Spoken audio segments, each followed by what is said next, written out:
You don't actually want a relationship. You don't actually want a secure partner. You don't even want this thing that you were telling yourself you want. What you really want is security, peace, the feeling that comes with it, the feeling that everything's okay inside of you, no matter what happens outside of you. In the end, all we are ever after is a feeling. So let this land and stay with me in case you're not convinced yet. Think of it like this. Often we think we want something like losing weight or gaining muscles, but in truth we don't want a changed body. All we're chasing is a feeling that comes with it, feeling confident, feeling completely worthy and lovable. We want to stop worrying about every little jiggle or outfit choice.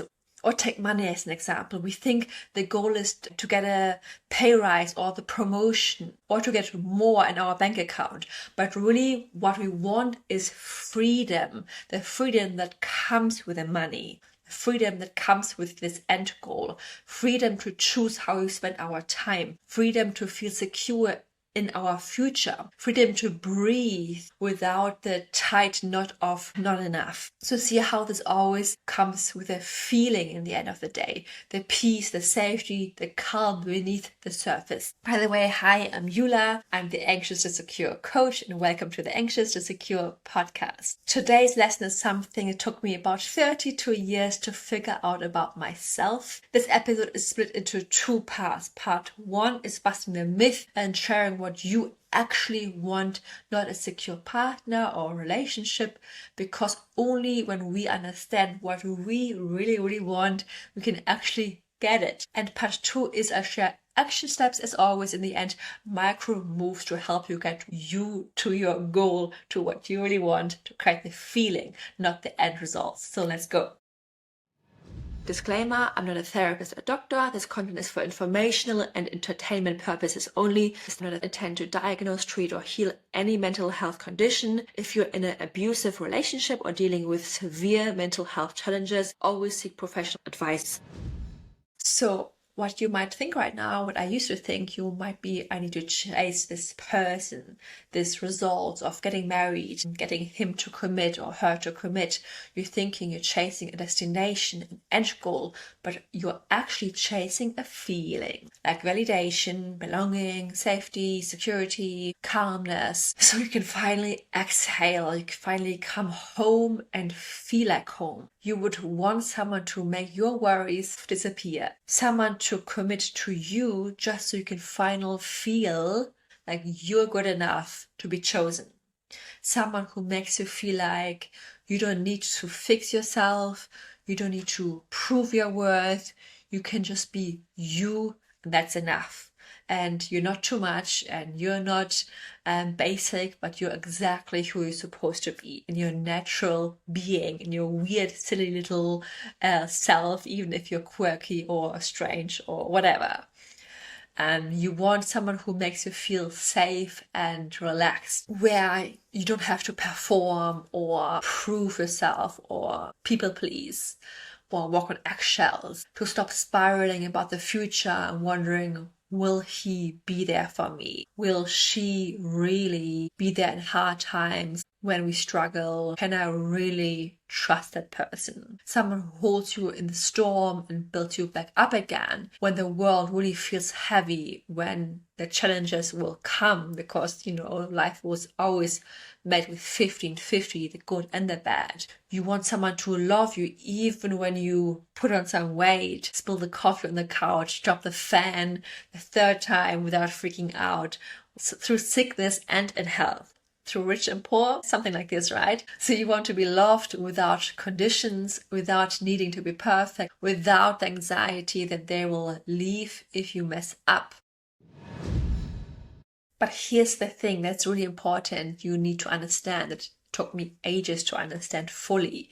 And if you really understand this, everything can change. If you don't know how to give yourself that peace, the inner peace, you'll search for it in your partner. If you don't know how to give yourself the reassurance and safety and consistency, you'll search for it in your partner again and outsource this. If you don't know how to feel good enough from within, again, you'll outsource this from your partner and feel resentful if they don't give this to you.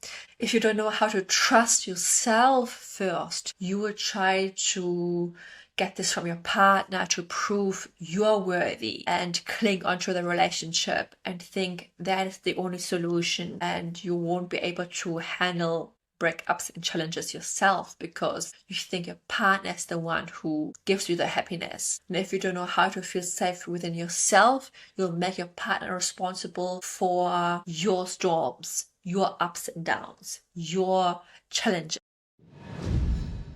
And this is where the anxious loop begins. This is where love starts to feel like survival. You're not just loving them, you're outsourcing your sense of self to them. Your worth, your value, your calm, and your identity. And this comes from your childhood as always. So even if you've been deeply loved, there might have been inconsistencies because anxious attachment is always built on inconsistencies. Like your emotional needs weren't always seen or met or honored. So now inconsistencies feel familiar, even magnetic. And romantic relationships mirror our earliest relationships, especially the most. So our partner mirrors the relationship with our parents the most, especially with whoever raised you, mom, dad, caregiver. So you start obsessing about, are they giving me enough love? Are they texting back quickly enough? Often enough? Are they making me feel like a priority? If not, you spiral, you panic, you question everything, and you start tracking back their mood like you're a detective. You have to figure out, hey, are they leaving now? Did something change? You're making this your whole entire mission in your relationship, just like you did in childhood, even though you have not been aware of this yet. You're scanning for signs of, is something off? You wonder, will they leave? Is today the moment they're leaving? Am I too much again? Am I not enough? Did I do something wrong? Wait a second, did something change at work? Did they meet someone? And then you try harder and you do more and they withdraw more and they're shutting down more.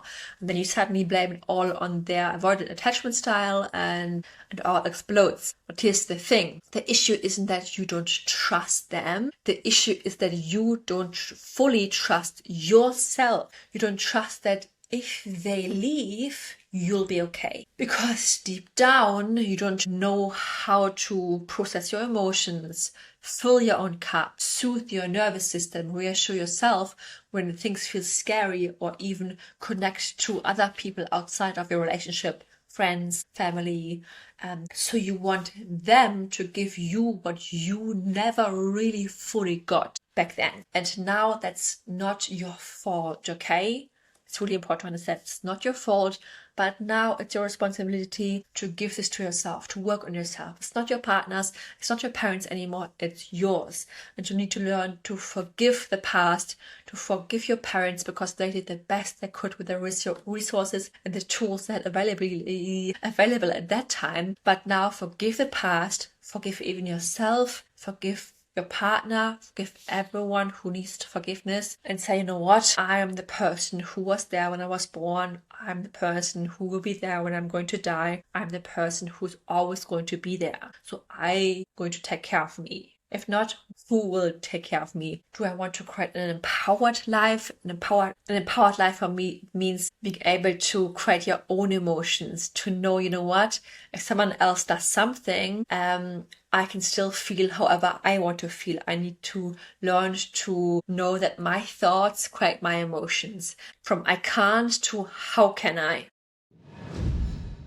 So let's talk about the solutions. You have to give yourself the exact same thing you've been outsourcing all your life, like reassurance, emotional safety, validation of, and being a priority, all of these things. Even when it feels awkward, even when it feels uncomfortable first, even when your brain tells you it doesn't feel the same, because I get it. First, it won't feel the same, but with tiny bits and repetitions over and over again, eventually it will feel the same, trust me. Because if someone else's compliments build you up and someone else's criticism beats you down and destroys you, there's a problem here. I hear this a lot of times from clients, and when I read comments online, on Reddit or on YouTube, they say, but it doesn't land the same way when I give this to myself. It feels forced.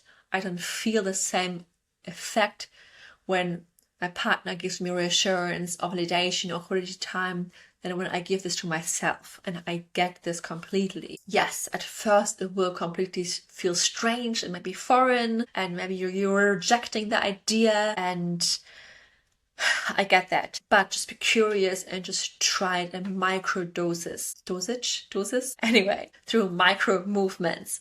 So you want to build a new blueprint, a new comfort zone. You want to rewire your nervous system, and you can't just do this with trying it for 1 week or 1 month. You want to do this over time with micro actions every day, every decision you take. Be conscious. It's all about conscious actions and conscious relationships with yourself. And then over days and weeks and months and a year, you will feel the shift with repetition and emotion. You won't just feel like you're begging anymore and you have to chase, and you won't lose yourself trying to keep love. You'll actually feel safety, emotional safety in your body, and you stop waiting for someone else to fix you because you know there's nothing you need to fix about yourself anymore. And now let me say this, we are all humans, we need people, we need co-regulation. God, did you hear that? My stomach just rumbled. It's nearly lunchtime here, but anyway. So we need people, we need co-regulation, and we are wired for connection, right? I don't want you to completely isolate and go off into the opposite direction. But emotional independence comes from emotional fulfillment first. So you can't skip this step. You have to learn how to self-regulate and self-soothe and to receive first if you have an anxious attachment style, to then find the balance. Avoidant attachment styles, they're missing the co-regulation piece, while the anxious attachment styles, they're missing the self-soothing piece, and they're over-relying on co-regulation. So now, before I go more into part 2 in the action steps, I share with you a few things you can actually do to go much deeper. And that is my special text and talk offer. So imagine when you're spiraling because your partner's mood is off, or you just had a fight, your chest is tight and your brain won't shut up. You open WhatsApp or Telegram, and I'm right there with you at your worst few hours of the day or the week. So some voice notes and quick shifts in perspective, tools to calm your nervous system you can apply. I'm going to also drop worksheets and journaling prompts and really step-by-step guides into Google Drive, which is actually tailored to you and your experience and your goals and challenges. So you have always something to work on in between every day or week, whenever you want. It's based on your intensity level. It's like a gently warm up approach and pep talks to hold you accountable and gently reassuring, safe, loving, ways as well. It's real-time coaching that helps you to feel steady and calm. There will be a little bit of a delay within a few hours, let's say 12 to 48 hours maximum, depending on time difference. But I will reply to you within a much faster time than if you're having to wait for a bi-weekly coaching support. So no more waiting for days and weeks for the next coaching call, or no more 2 a.m. Googling and freak outs, no more wondering what the hell you're going to do and feeling helpless, no more falling into anxious attachment patterns and keep going over into the same cycle again and again. So this is for you if you either want to work on like weekly or monthly goals, because this is a monthly subscription. You can cancel at any time. There's a 7-day free trial, and even you can ask for your money back within the first month if this doesn't feel right. If you think you did get the value back from me, you can ask for your money back. If you are interested, there's a link below the YouTube video or in the show notes to jump on a free call with me to really figure out if this is the right support for you, because I only work with clients where I know this is the right offer for you. I'm not going to sell you on something where I know you need something else. So part 2 of this episode is the action steps. Let's get into this. So how do you create this feeling now? So what are you really trying to get from your partner? How can you start giving it to yourself, even just 1% this week?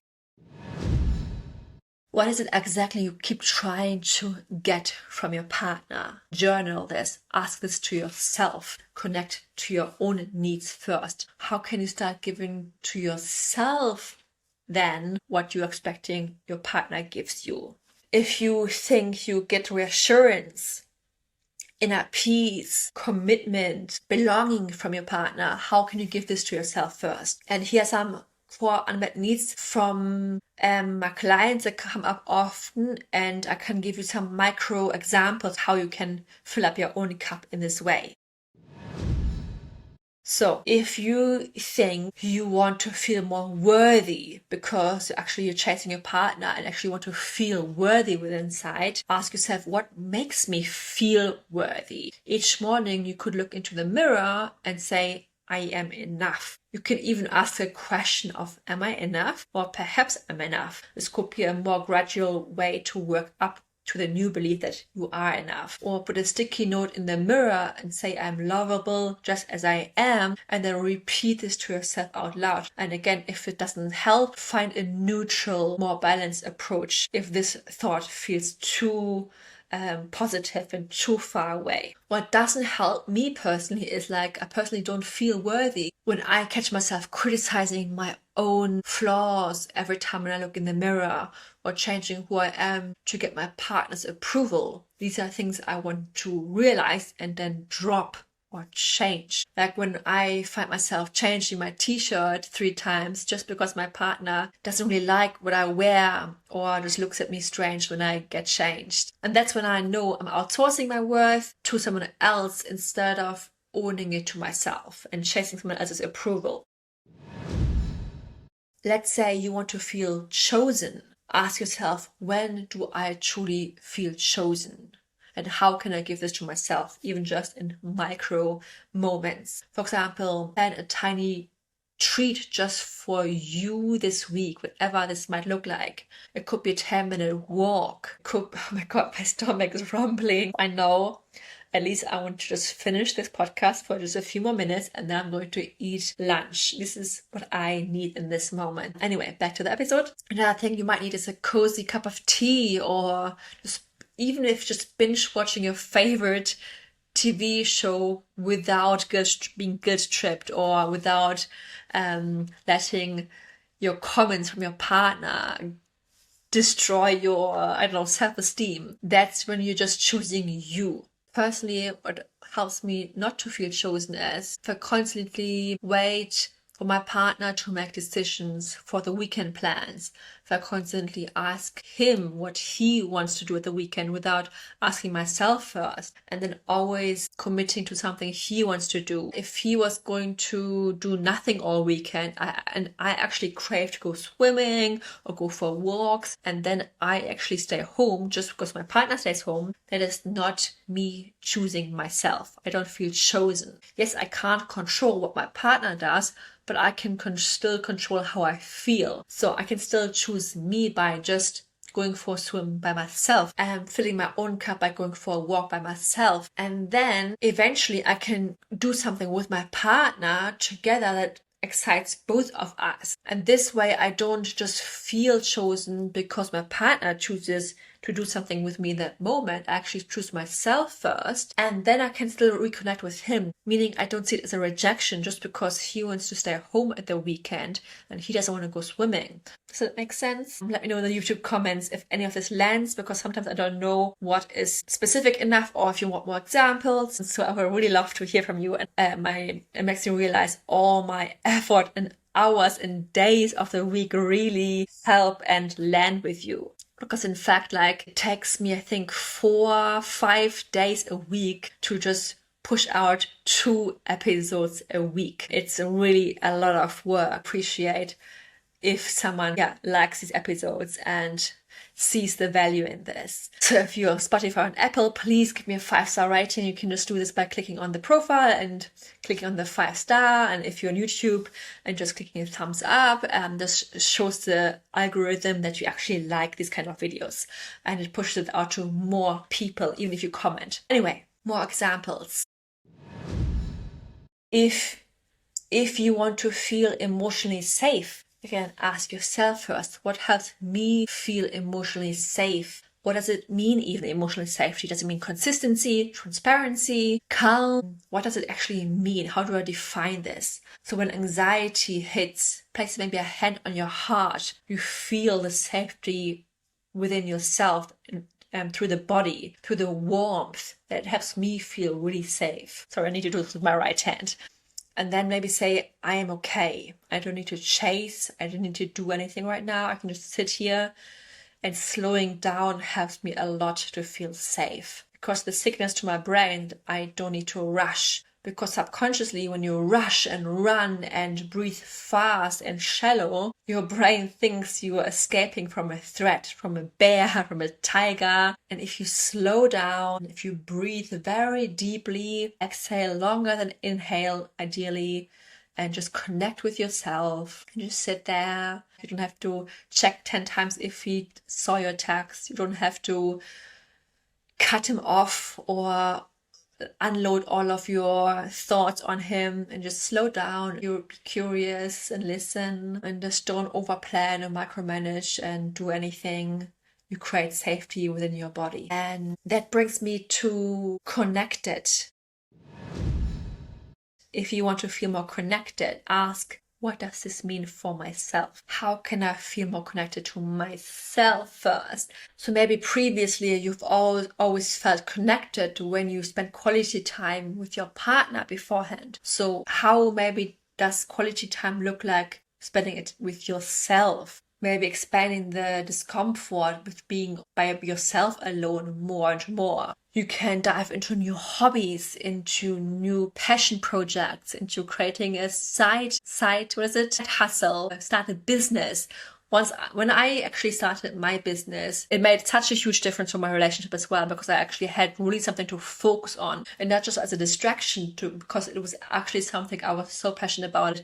And it actually made me who I am now. I'm so magnetic because I'm really excited about this. I love helping people. It's now actually, a huge part of my life. What is something you can do that makes you more connected to yourself? Even if it's just like check-ins a few times a day. How do you feel? Journaling practices, finding more out who you are. As an anxious attachment style, you often lose a sense of who you actually are. So ask questions to yourself. It's like date yourself by being curious, asking questions, finding out simple things about yourself, reflecting on things, on the past, on your present, on the future, creating goals. And something that creates more disconnection is if I abandon myself, if I only focus so much on my partner, on my friends, on other people, and never listen to how I actually feel, to what I actually want, to never ask myself, what is it that I want out of my life, out of my day, and push beyond my limits even. So connection can look so different. Something that helps my clients a lot as well as meditation. You connect so much to yourself through meditation and slowing down. It can even help with nature. If you connect more to nature, it helps you also to just connect to yourself more. It sounds maybe strange, but it helped me a lot to just notice things around you. Just part of like mindfulness. And in short, a few more things you can do is, if you want to feel reassured, ask yourself, what are the things you want to hear actually from your partner? What kind of words? And then give yourself these same words. Talk to yourself like your partner would. Journal these things out. Leave yourself voice notes and give yourself the reassurance you want to hear from your partner. And it's the last quick thing. Extend this love also beyond yourself. Again, nature, as I mentioned already, spend 5 minutes noticing the world outside. Feel the sun. Watch the trees sway. Let nature remind you you belong to something bigger. It's very grounding and regulating. Hobbies, pick up one tiny thing you love, dancing, drawing. I'm actually going to dive into beading, like jewelry. I looked already into things where I can order my beads and jewelry pieces from. So I'm going to dive into this summer. Very, very exciting, because I always poured so much into my business recently, into my relationship. So now it's time to actually do something more creative just for myself. And I'm going to share probably some jewelry pieces, I guess this summer, end of the summer. So that's going to be exciting. So really do something that is for you, that makes you feel excited, because the more you focus on yourself, the less, you're in survival mode, because that's kind of part of the people pleasing mode. You focus too much on other people, not enough to yourself. And socially, if you have close friends, send a quick message or plan like a low-key chat, even if it's just a quick check-in, hey, have a wonderful day, or even if just with a family member, because it's very hard to build real deep friendships nowadays. The older we get, I get it completely. I don't have many friendships anymore with people who are actually consistently in contact with me, but it's important to still be open to new friendships as well, and to just connect with people even throughout the day. When you open a door for someone, or you just smile at someone, or you're open-minded and you're just this positive light, you could literally make someone's day. And I think if you're just radiating out positivity, you're just attracting the same kind of energies. So I hope it wasn't too much of a rambling. I hope I was able to give you enough action steps. If not, let me know in the YouTube comments of what you want to hear of me, more or less, more topics, or how I can make it better for you. My dad actually the other day said I was talking way too fast for him, so I'm trying to slow down a little bit, although I know he's not the ideal listener for my podcast episodes. So please tell me, any feedback would be great to hear. And remember, these tiny moves are you starting to show up for yourself more. You're no longer outsourcing your peace and your worth to your partner the more often you practice these action steps. It's not about being perfect as well. It's about small, tiny, micro action steps, building your emotional muscle one moment at a time. And this is the real work behind healing our anxious attachment style. If you're feeling called out, I'm saying this with lots of love and compassion, keeping in mind I have been there. So I'm talking to myself as well, to my older version. Also, you're waking up, right? Gently. As a reminder, you can journal this. What do I keep trying to get from my partner? How could I start giving that to myself, even in just 1% micro moments this week? And practice self-reassurance, especially if you're someone who needs lots of emotional safety. Like, place your hand on your heart and say, I am safe. I'm doing okay. I'm doing more than okay. I'm worthy, even when I'm messing up. Ask yourself, would I speak to my best friend this way? Would I speak to my kid this way? What if I started showing up as my safe, empowered, best version of myself already? And remember, peace isn't given to you. It's built brick by brick inside of you. When you stop outsourcing your worth, you stop begging for love, you start choosing it from a place of power. And of course, most importantly, guess what? Change in your relationship starts with you. Thought by thought, action by action, and now episode by episode. See you in the next one. Lots of love. Yula.